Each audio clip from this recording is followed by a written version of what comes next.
Hi YouTube, welcome back to my channel. My name is Jen. I am a loctician here in the state of Connecticut. On my channel, we talk about all things locks and lifestyle.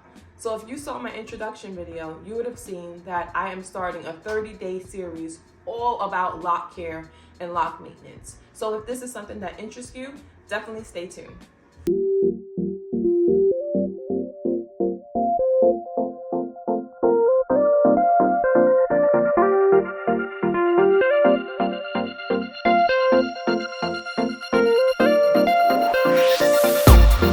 Okay, welcome back guys. So we're going to start it off right from the beginning, and this is going to be an introduction to what locks are.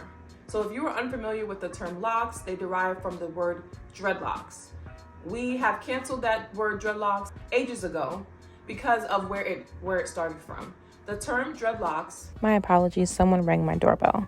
But the term dreadlocks is believed to have originated from colonial powers who viewed the hairstyle worn by African cultures as dreadful, attaching a negative connotation to it. You see me looking this way, I'm looking at my notes, which are typed on my computer, so I have to keep looking this way so I can stay on topic because I am a talker. It is supposed to be a permanent hairstyle in which our hair is intertwined in itself, basically, to create single locks like this. So this is a lock. If you hear my dog in the background, please ignore him. Just moment of, let's just give midnight a moment.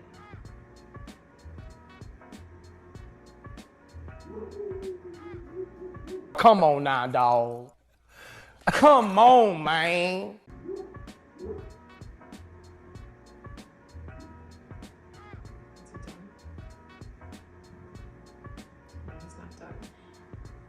Midnight barks at everything. He barks at the mailman. He barks at all of the delivery guys. He barks at other dogs. He barks at cats. He barks at everything. So, you know, coming to my house sounds like not a good idea because when you get here, you hear the dog barking and you're petrified. So anyway, back to our conversation here. So the first thing that you need to do is you need to figure out what type of lock do you want. Do you want traditional locks, or do you want a smaller lock, or do you want sister locks? So I'm gonna go over each of them so you can get an idea of what they mean and what they look like. I'll also insert pictures so you can understand what I'm talking about as I'm discussing it. So let's start with traditional locks. So traditional locks are the basic lock that mainly we all know about. It is a bigger lock and it can be started multiple ways. It can be started with coils, you can start it with 2-strand twists, you can start them with braids, you can start them with virtually anything. You can start them instantly. You can start them by doing absolutely nothing also. If you want a free form, you can just not comb or brush your hair and it will lock, especially if you have any of the 4 levels of texture. So for A, for B, for C, your hair is gonna lock. So that's for traditional lock. For micro locks are a smaller lock, a way smaller lock. So for traditional locks, you may see someone with maybe 30, 40, 50, 60. Those are usually the size for traditional locks. For micro locks, is what I have on the other hand, the numbers can go as high as to 1,000, but they usually range from like 250, 354, 455, 100 locks. They're tighter, they're smaller, and from my opinion, I feel as though they're more versatile because you can do almost the same styles that you would have done if your hair was still a loose natural. So you can still do this. If I want to put, you know, braids or something in them, I can braid it. Guys, don't laugh at me because obviously I'm just doing this to show you guys. For when you have traditional locks, because their lock is probably the size of maybe 10, so this could be a traditional lock, you kind of lose the versatility of doing more hairstyles with it. Traditional locks are also very beautiful, and they're, to me, in my opinion, they're the simplest to maintain. So you also have to keep that into perspective. For micro locks, you can start micro locks the same way. You can start micro locks with 2-strand twists, with braids, or with the interlocking method. So 2-strand twists, you're taking 2 pieces of your hair and you're twisting them together. For braids, you're taking 3 pieces of your hair and you're braiding them together. The interlocking method is a pattern that is used to then create the lock itself. You can also start micro locks with crochet. That will take ages, but you can start that with them that way as well. And I know you're probably familiar with the term sister locks. So sister locks are a type of micro locks. So you actually have to go to a sister lock consultant in order to have the brand of sister locks. But the whole umbrella of micro locks, sister locks is just under there. So you can do whatever you deem fit. So before you just run away, just jump right into it and figure out, oh, I want this type of lock. You then have to figure out what your hair type is, your density, and your lifestyle, your routine. So let's say I have a lot of hair. I will insert a picture of my fro before I got scissor happy and started cutting and bleaching and dyeing and doing all these cool things to my hair. So I knew that my hair, and I don't think I have a big head, but I think I have a bigger head than, I got a big head. So my hair, I knew it could hold a lot of locks. It could hold as many locks as I wanted it to, but I didn't want to have to deal with too many locks. How many locks do I have? No clue. One day maybe I'll do a lock count on hair, but I didn't do that for my own head. I don't really care about the number. I just knew what size I wanted, and I just wanted that.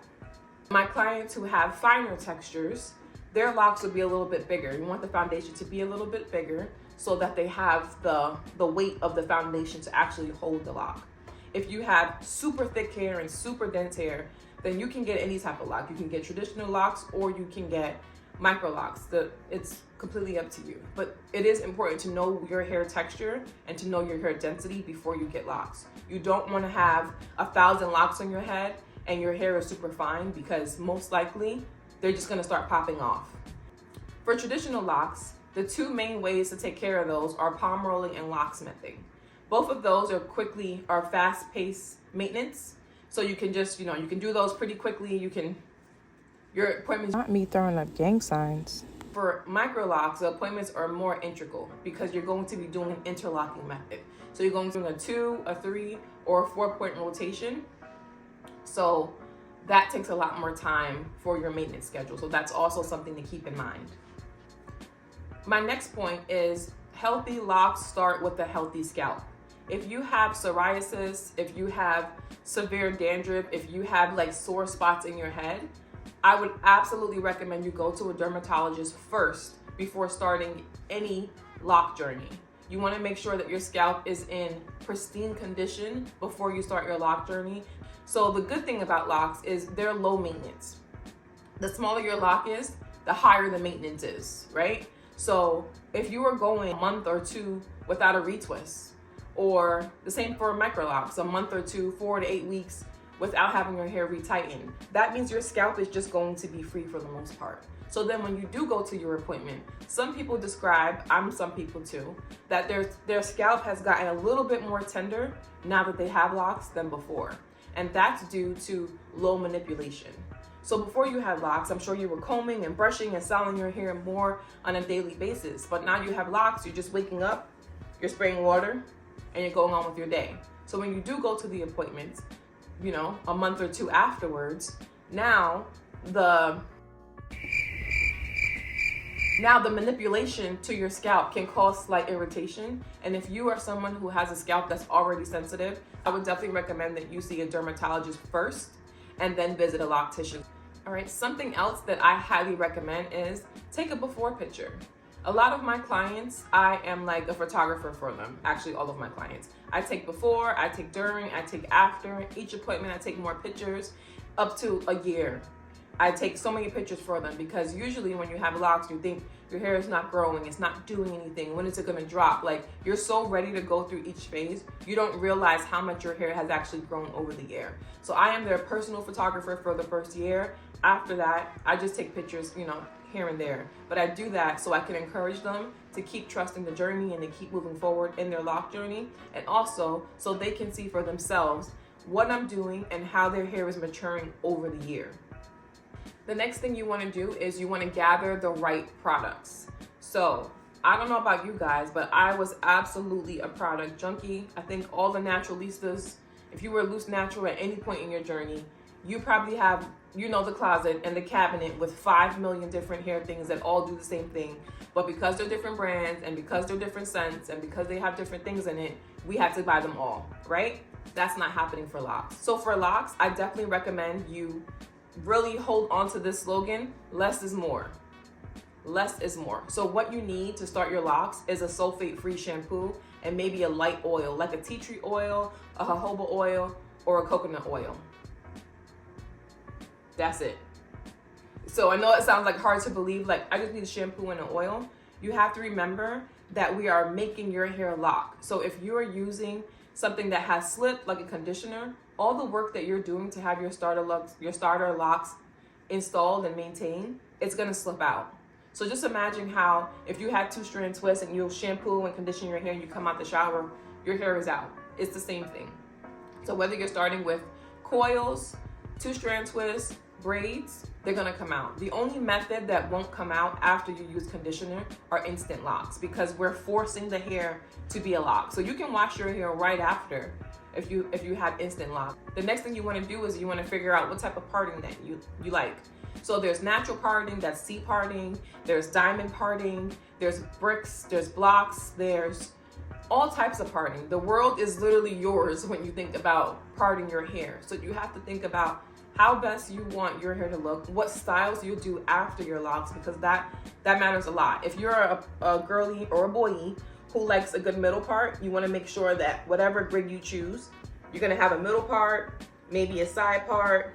I'm a side part girly. Or if you're someone who wants to do your hair up, sometimes in half, you wanna make sure that you have these parts.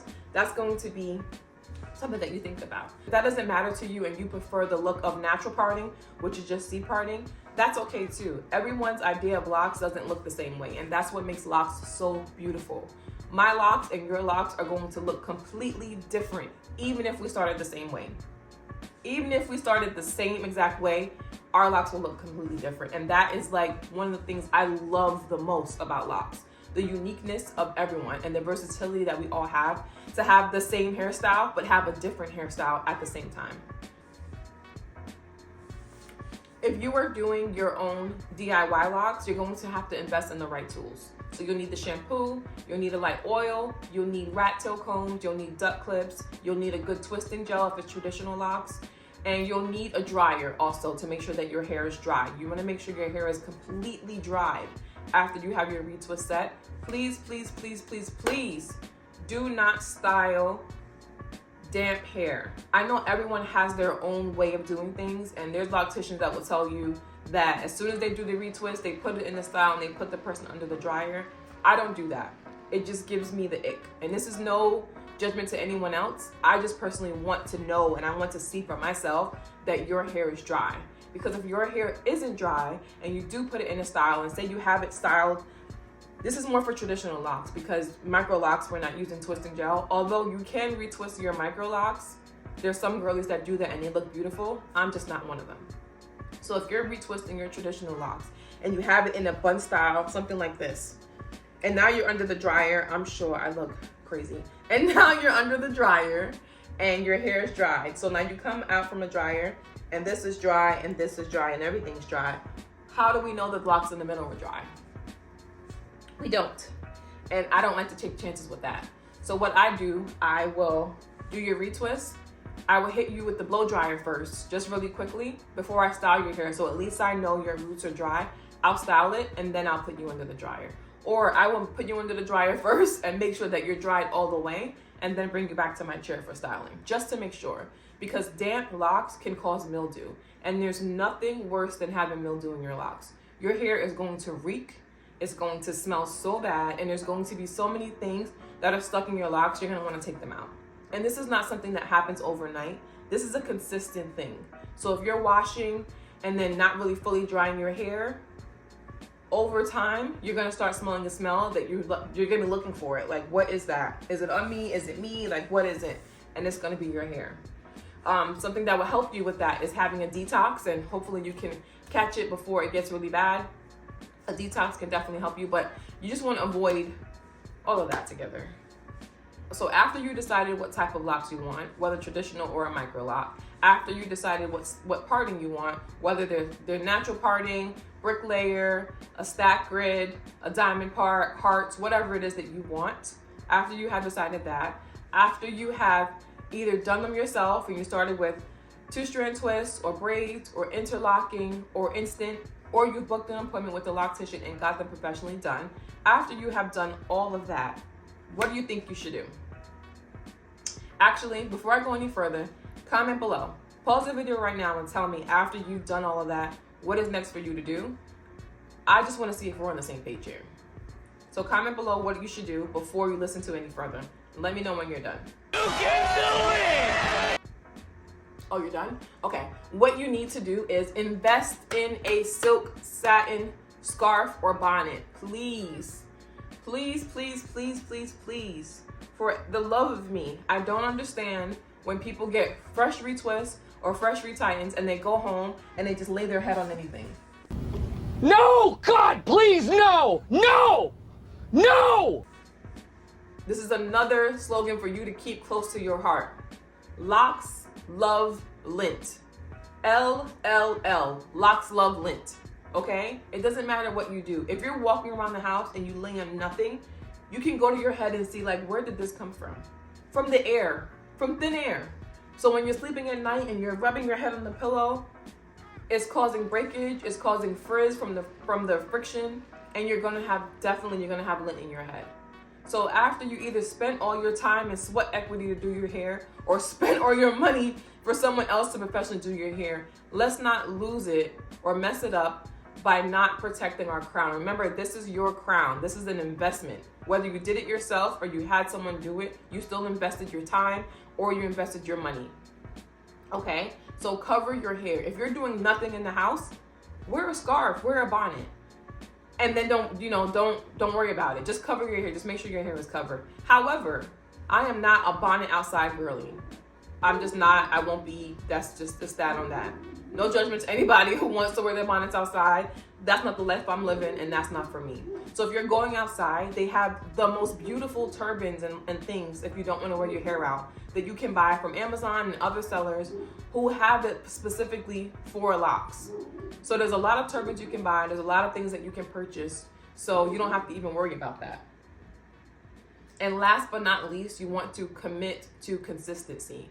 So when people say, trust the journey, trust the process, it's a lock journey. That's why it's not called just a hairstyle. It literally is a lock journey. So you can be so excited. You can hear everything that I told you. And you can say, you know what? I'm off to the races. I'm going to do this myself. Or I'm going to get someone to do it. You do it. You leave the chair. And then the next day, you're just like, I miss my hair. Midnight is leaving his cameo again.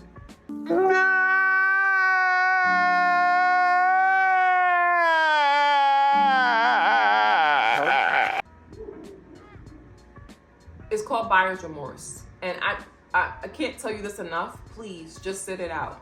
If you were struggling, if you don't like your hair, if it's anything that's like a cosmetic reason, like the parting's off, the grit is off, the sizing doesn't make sense, that's different. That's not what I'm talking about here. I'm talking about you seeing yourself with locks for the first time and just deciding that you hate your hair. That's what I want to hold space for you guys right now. It is a journey, and it calls for consistency and it calls for patience. So stay on top of your appointments. Don't go, oh, I got my micro locks, great. See you in 6 months? Absolutely not. Because the time you get back to your loctician, that's probably going to be a new install. Your hair is going to be growing out. Your parting and your lock, your grid's going to be all over the place. You're probably going to have a lot of breakage. It's going to be bad. So I wouldn't recommend that. The same thing for a retwist. Unless you're trying to do freeform, please don't go 4 or 5 months without a retwist. Unless that's the look that you want. If you want them to look like that, that's different. But you definitely need some type of maintenance and some type of consistency so your hair can get used to actually being locked.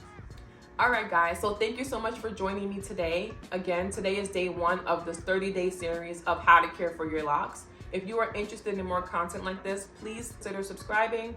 Also, if you are a lock girly or a lock boy, please tell me in the comments below. Let me know what type of locks you currently have, or if you had locks in the past, how long you've had them for, and the best way that you protect your crown. All right, until next time, guys.